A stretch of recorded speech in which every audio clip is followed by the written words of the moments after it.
Soveel mense sê vir my, "Jesus Picard, ek hoor nie die Here nie. Ek kort hom dringend in my lewe. Ek moet sy stem hoor. Ek nog nooit sy stem gehoor. Ek soek sy stem. Ek wil graag net God se stem hoor, maar ek hoor hom net nie. Ek staan op 'n kruispunt. Ek weet nie waartoe om te gaan nie. Ek weet nie wat om te doen nie, maar ek hoor net nie die Here nie." Nou ja, daar's baie maniere hoe God praat.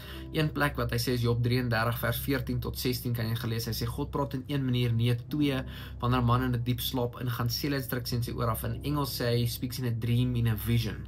Praat hy met hom, hy sê instruksie in sy oor af. So God kan in drome en in visies met jou praat. Dan is daar so 'n ander twee maniere wat ek vandag oor wil praat, is die Rema woord van God en die Logos woord van God. Nou die Rema woord van God is die spoken word.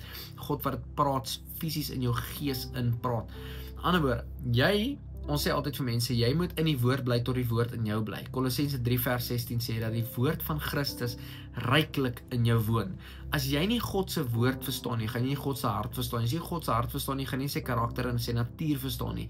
Met ander woorde, jy gaan stupid goed doen en dink jy doen dit in die naam van Jesus en dan maak jy klomp foute en verstaan nie hoekom werk jou goeders uit nie. Is omdat jy nie God se woord ken nie. En as jy nie sy woord ken nie, gaan jy nie sy hart verstaan nie, sy hart verstaan nie, kan nie sy karakter verstaan nie. As jy nie sy karakter verstaan nie, kan jy ook nie sy weë verstaan nie. Sy weë is baie hoër as ons weë. So ek weet ek het nodig dat die woord van God ryklik in my woon. Hoekom? Want môre oor môre dan kom ek in 'n posisie wat ek al baie in was. Dan sit ek, dan dink ek, Jesus Here, einde van die maand kom nader, my kar betaal, met brandstof ingooi, met travel, kos kry, my vrou moet hier, nou begin noem jy al die goed op en ewe skielik gaan ek in 'n paniek in, want waar gaan al die geld vandaan kom? Ek weet nie hoe dit gaan werk nie. Ek weet nie hoe gaan ons al die goeders betaal nie. En dan kom die Here en hy spreek 'n woord. Matteus 6, sê die Here vir my Matteus 6, is my woord waarna my lewenswoord waarna ek vashou, Matteus 6. Matteus 6 sê, God sê vir my, die voëls maak nie 'n skure by mekaar nie, die lelies kleed nie hulle self nie. Ek hoef nie te worry oor wat ek gaan eet, wat ek gaan drink, wat ek gaan aantrek, waar ek gaan bly nie. Hoekom hoef ek nie te worry nie? Want die goddelose mense vra vir al hierdie goeders. My job is om die koninkryk van God eers te soek en sy geregtigheid. Met ander woorde, wat wil God op aarde doen en hoe kan ek altyd reg met hom wees, met my verhouding met Jesus wees? Dan voeg hy alles by. So alles word bygevoeg wanneer ek in my verhouding met Jesus reg is skoon, rein, my hande is skoon, my gewete is skoon, ek het niks geheime goeders nie, my verhoudings reg met Jesus en ek soek die koninkryk van God met alles in my, dan voeg hy alles by. Maar die goddelose mense vra wat hulle eet, wat hulle drink en ek is nie deel van daai pakkie nie. Ek is deel van die koninkryk, so ek soek die koninkryk. En omdat ek hierdie doen, gaan die Here voorsien. Nou wat doen ek? Ek doen dit en ewe skielik begin bel en is my hulle soek my rekeningnommer wil. Ek is in voltydse bediening. So my hele lewe werk rondom mense wat die Here hoor vir my en dan partner hulle met ons elke maand finansiëel of hulle saai finansiële saad of hulle voel die Here sê hulle moet iets ons gee.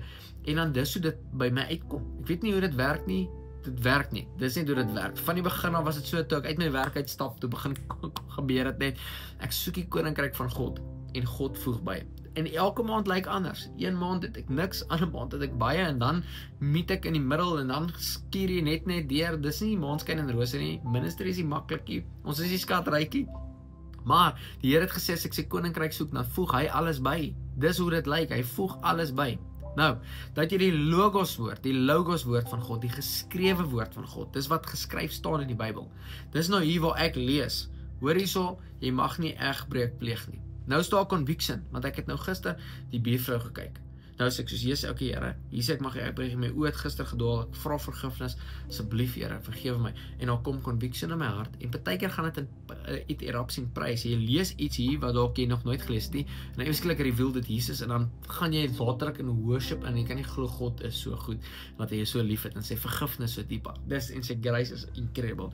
So jy die Logos woord van God. En ek weet van 'n ou evangelis wat een keer by 'n kerk bedien het en 'n man kom stap na hom toe vorentoe en sê van kan jy asseblief vir my bid? En die ou sê ja, waarvoor bid ek vir jou? Hy sê ek het gevoel die Here sê ek moet my vrou los vir my sekretaresse want ek het verkeerd getrou. En die evangelis het gesê is reg, maak toe jou oë en lig op jou hande.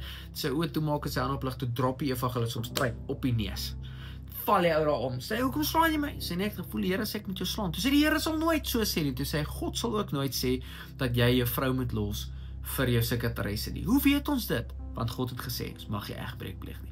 God het gesê, ek mag nie eens met las met welis na 'n ander man se vrou kyk of na 'n vrou kyk en haar begeer nie, want as ek dit reeds gedoen het in my hart, het ek reeds met haar egbreek gepleeg. Jesus se standaard is so hoog dat ons weet ons het hom nodig. So ek weet hoe God met my praat is goed wat ek reeds in die woord gelees het. Want Kolossense 3:16 sê die woord van Christus moet ryklik in my woon. En omdat hierdie woord ryklik in my woon, elke besluit wat ek maak, of stappe wat ek vat vorentoe, waar ook al ek wheel and deal, kom ek gebruik daai woord, is daar skrif wat heeltyd in my gees opkom. Nee, jy kan nie hierdie doen nie.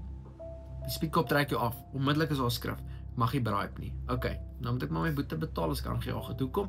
Want ek is 'n man van integriteit en karakter. Ek gaan nie iemand bribe nie. Sorry. As ek nou maar met tronk toe gaan, dan gaan ek tronk toe. Ek sal nog vir julle 'n storie van die tronk vertel, want daar is sulke stories. So dan gaan ek nou maar tronk toe. Maar ek gaan nie die oud bribe nie. Hoekom nie? Want ek is 'n man van integriteit en die woord van God sê ek mag dit doen nie. Daar lê R20 daarso, ek gaan dit nie optel nie, is nie myne nie. R20 optel goed is die vat goed nie. Ek weet in Suid-Afrika tel die ouens se beursie opvolggeld, as jy kyk hoe seën die Here my vandag, nee. Nee, dis nie hoe dit werk nie, dis diefstal. En God gesê ek mag nie steel nie. So hoe kan ek God se stem hoor? Drome, visies, maar meer as dit, mees eenvoudigste manier.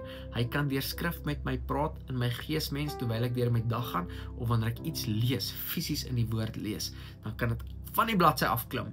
En dit kan my bless vandag. So ek het God se stem gehoor vandag. So niemand sal ooit kan sê dat hulle nie sy stem hoor nie. Johannes 10:27 sê Jesus, my skape ken my stem en hulle volg nie die vreemdeling nie. As jy sê jy's Jesus se skapie, jy sê ek is nie 'n skaap nie. Ja, jy is. Jesus is jou herder. Jesus is jou herder, jy sy skapie. As jy sê jy volg Jesus, jy sy skaap, dan kan jy sy stem hoor, want Jesus het so gesê. Vader, ek dank in die naam van Jesus dat ons vandag u stem kan hoor. Dankie dat u met ons praat, soveel maniere beskikbaar gemaak het hoe ons u stem kan hoor. Ek bid Here vir wysheid dat ons in die volgende dae wat kom diep in die woord kan inklim, dat ons u stem beter kan hoor en u beter kan leer ken. U karakter, u integriteit, wie is u hart, Here, wie u as God is en wie u vir ons is, dat ons u kan ken en u kan voluit volg in Jesus se naam.